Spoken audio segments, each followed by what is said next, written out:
Today I'm going to teach you how to take your dark, outgrown, super brassy balayage hair and transform it into a bright and sexy summertime look. If that sounds good to you, then subscribe down below and keep on watching. Just as a quick disclaimer, I am a licensed senior level hairdresser. When you are working with Lightener, particularly when you're working with Lightener that has high level of developer, such as 30 or 40 volume, there is a potential to do a lot of damage. Your hair can melt off, your hair can break. So I know that if you're watching this video, you're gonna do it with me or without me. You're gonna do it with this tutorial or not. So I'm just providing a guide that's going to help you get there maybe a little bit easier, maybe a little bit more safely. So you do you, boo. You do what you're gonna do. But if your hair turns out really ugly and orange and horrendous, or if your hair melts off and breaks, that's on you, okay? That's on you.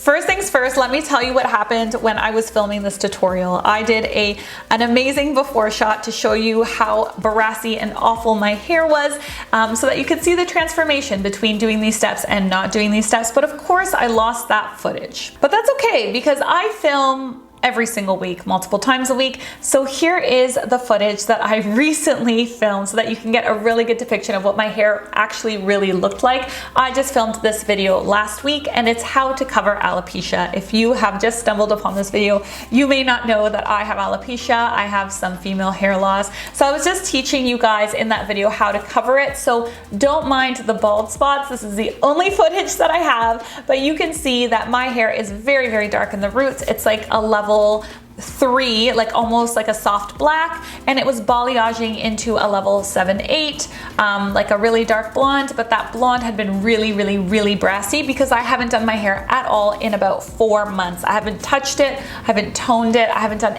anything to it at all. So that's as good as it's gonna get. That's the before shot. I'm sorry, but at least you know what we're starting with. I'm gonna use the color line that I use in my salon, and that is Goldwell Colour. My developer is 30 volume because I have very, very, very dark natural hair.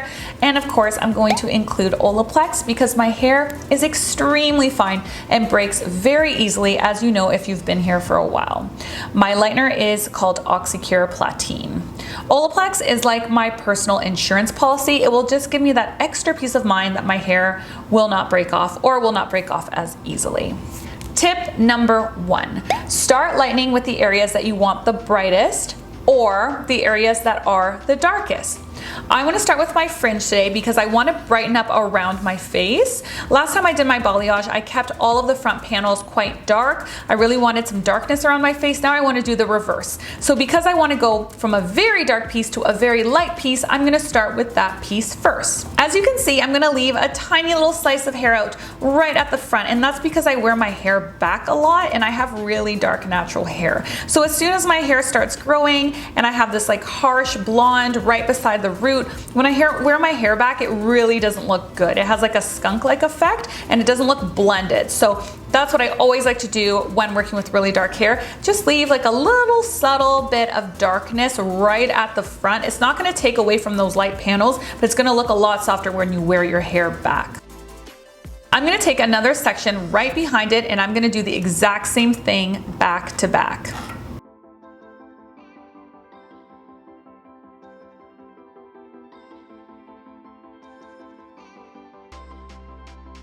And let's add one more foil. So we're doing 3 right at the front, back to back, weaving very finely. Tip number 2, notice how I am weaving very fine and consistently. I don't want anything to look chunky because I just love myself a blended highlight. This technique of weaving will give me a beautiful soft blend without any chunky areas. On the side of the head, I am doing a diagonal back because I want to follow the frame of the face. This is where I'm customizing for me, but you don't have to customize this part for you. I'm going to actually skip my areas with alopecia. My hair is way too fine in those zones, and I just don't like putting any lightener at all on it. Using a diagonal back section and taking fine slices again, I am painting that dark zone right out. If my ends are mostly in the level 8 range, I'm not including those in the foil because it's just way too damaging and my ends will for sure break, especially with how fine my hair is.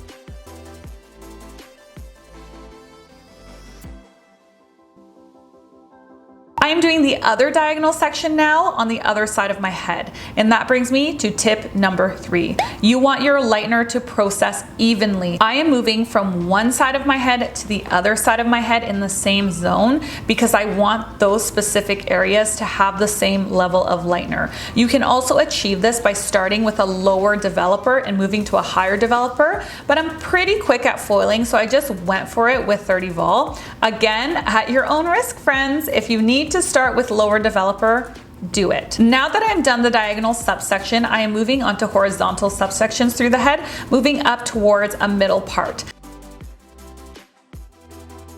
As you can see, I am doing back-to-back foils with a very fine weave. I would say it's a little thicker than a baby light, but slightly less thick as a traditional highlight weave. I just want it to be really blended. So I'm just going lightly, but not so light that it's not gonna show up. And we do the exact same thing on the other side. When we get to the back section, we don't have to weave as finely because the back has a lot more movement than the front, so it will blend a lot better. I really need to break up that darkness, so I'm doing much heavier sections. It is quite challenging to do this back section because you really can't see what you're doing. So what I recommend is just doing a light back comb. That's gonna really soften up your lines. It's gonna make it a lot easier to blend that highlight, you know, if you make a mistake. Now we're moving along the head, going up again, not leaving any sections out. We're just gonna complete that weave until we get to the middle part, section by section, hair by hair.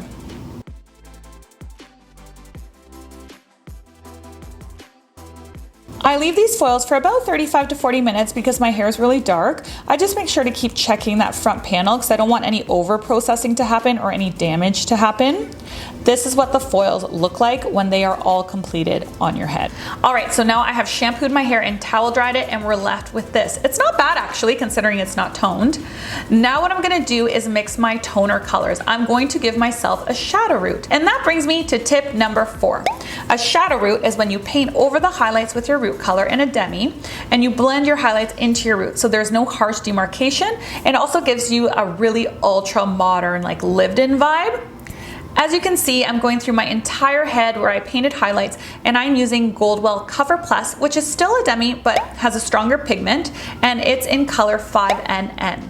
If you know anything about color, you're probably asking yourself why I'm using 5NN when my hair is clearly darker than a level 5. It's because Goldwell deposits pretty dark. 4N in Goldwell is black, and I want an extremely dark brown to blend the level 8 highlight.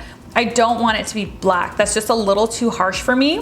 5N is already dark, but 5NN in the CoverPlus is actually really, really dark. It almost looks like a soft black, but just takes the edge off of that blackness. After that, I'm painting the rest of my hair with the 8BA toner in the normal Colorance line. I lift really warm, as does every person in the universe with dark hair, so I need to control the orange, but I don't want it to look gray at all. I actually like a bit of warmth in my hair, so I'm keeping the beige tone in the B, but I'm also depositing ash, which is blue base, to control the orange. I am processing for 15 minutes. I'm watching that color until I see that orangey kind of brassiness disappear. Then I'm rinsing and conditioning with Olaplex. So as you can see, I took myself from an outgrown, dark, brassy, yucky balayage into a bright, sexy, summertime J-Lo inspired hair look.